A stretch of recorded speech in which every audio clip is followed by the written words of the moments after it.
Okay, little nasty out. We ended up with, I think it was probably 34 inches in Mansfield. A little bit more, as you know, down in Providence area, TF Green.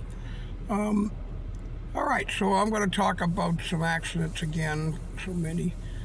Just recently, in the last, say, 6 years, let's see, 5 or 6 years ago, I had the motorcycle accident.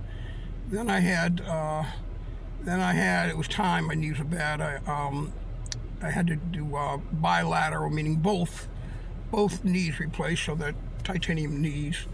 Then I went, when I finally recovered from that, and that was, and by the reason why I did it all together is because I didn't want to miss 2 ski seasons. So I missed a ski season. Then I'm back the first day of my next ski season, and I break 5 bones. That one I've mentioned already. And then a year later, I stepped through the sinkhole, and that I break 1 bone, tear 2 tendons, partial, 1 fully off the bone, and that is how it remains. I haven't had surgery on that yet. Okay, so I need to talk about the first one of those. That would be the motorcycle accident. Okay, so well, first of all, it's a Tuesday when I'm helping out my my daughter and son-in-law. They're putting new patio bricks in the back, so we've got 2 massive pallets full of bricks. So I'm putting the bricks in a wheelbarrow, trying not to overload, but you know, guys. So anyway, and I've done 3 or 4 or 5 trips or whatever. This trip with my wheelbarrow full of bricks, I hit the lip. I know where the lip was. I hit it, and this time the wheelbarrow doesn't go, but my arms keep going. So I get thrusted forward, and I pull both shoulders. I feel like they're out of the socket, and it hurts. But you know, I couldn't lift my arms up over my head, but I could move them around, and you know, and so day or 2 later, starting to feel better. So come Saturday, I'm like, yeah, I don't think I'm gonna have any trouble with my shoulders. I'm gonna go.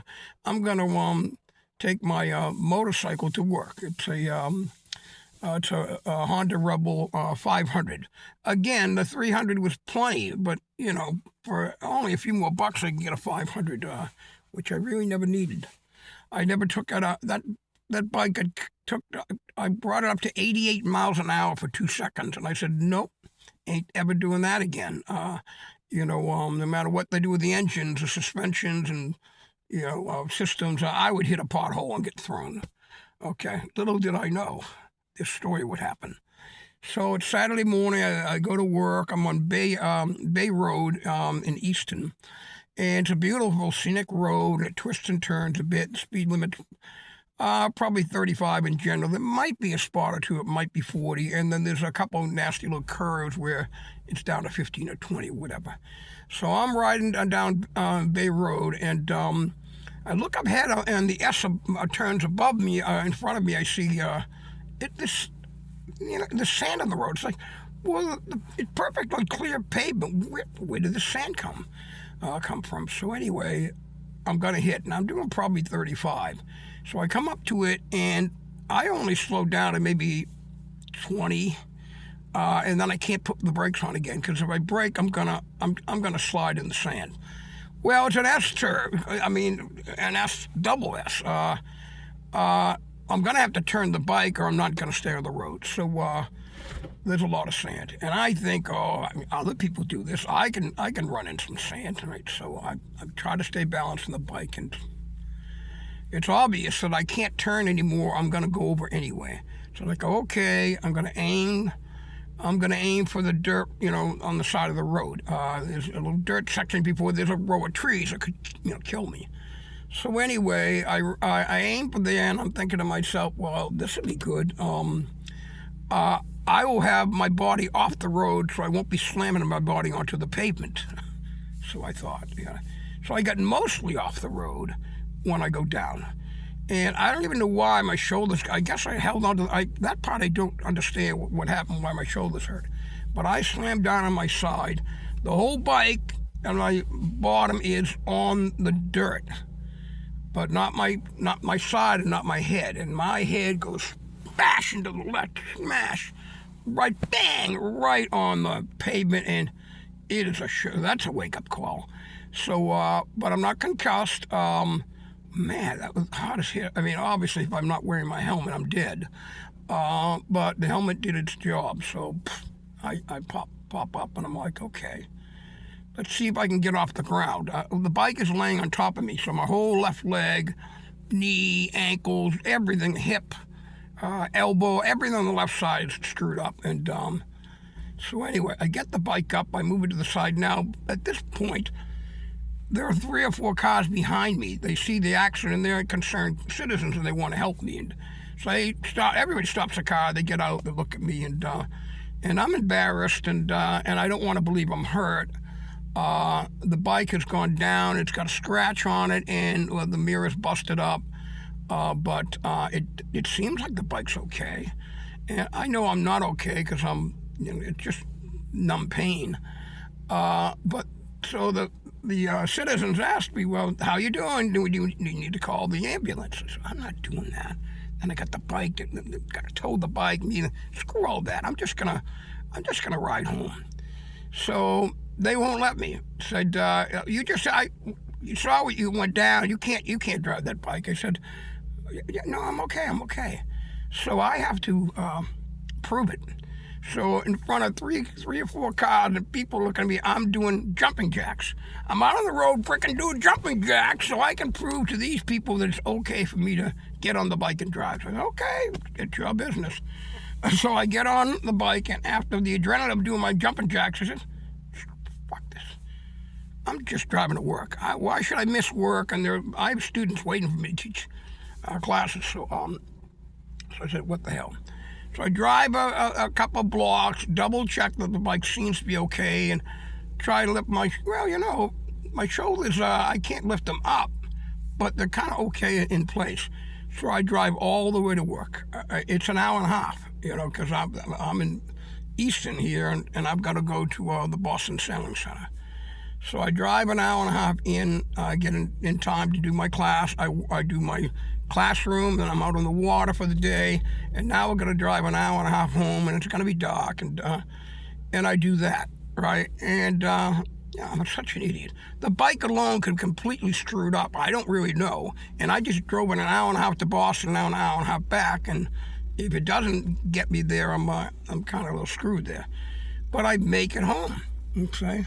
Now I know I'm sore, but then the next day happens. Then we know what sore is really like. So I can't move my shoulders. I can get one arm up about 4 inches. It's painful, but I can at least do it. And the other one doesn't want to go. I've screwed up my shoulders, okay? And of course I did that. I believe it's because I had the wheelbarrow injury of the bricks earlier. And that's what helped, this. Anyway, so I've got rotator cuffs torn on both sides. We go to the doctors, and they'd love to give you x-rays, but MRI, they don't want to give me an MRI. And we fight with the doctors have to fight insurance company to get an MRI, and they finally say, no, we're not, you have 2 bad shoulders, we're only going to MRI one of them, not both.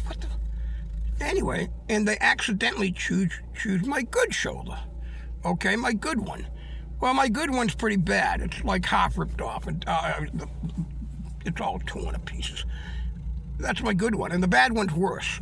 So I never got the other one x-rayed, but I know what worse is.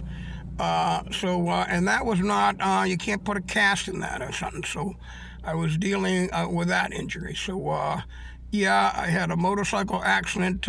Now, I was only going probably only 15 miles an hour when I hit the sand.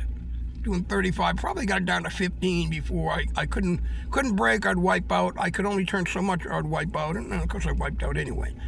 But you can, I'm sure you can get in a lot of trouble at 15 miles an hour, Okay, so that was like I said about 6 years ago. So, and I had to sell my bike. Now I'm on a friggin' moped again. It took a year before I could use that. It's nice to have Piaggio, which took over Vespas, so it's a good scooter. But my plans in the future, don't tell anybody, don't tell my family. But my plans in the future is to get another motorcycle. And let me finish with this as I blabber along. That when I'm on the road in my moped, I will never wave, the biker thing, the hand thing. I would never do that because I'm on a moped. I don't feel worthy. But the second a motorcycle decides that, yeah, it's really dangerous on mopeds too, and I'm going to show that hand, that sign of respect. So when I get a hand flash, I certainly give it back.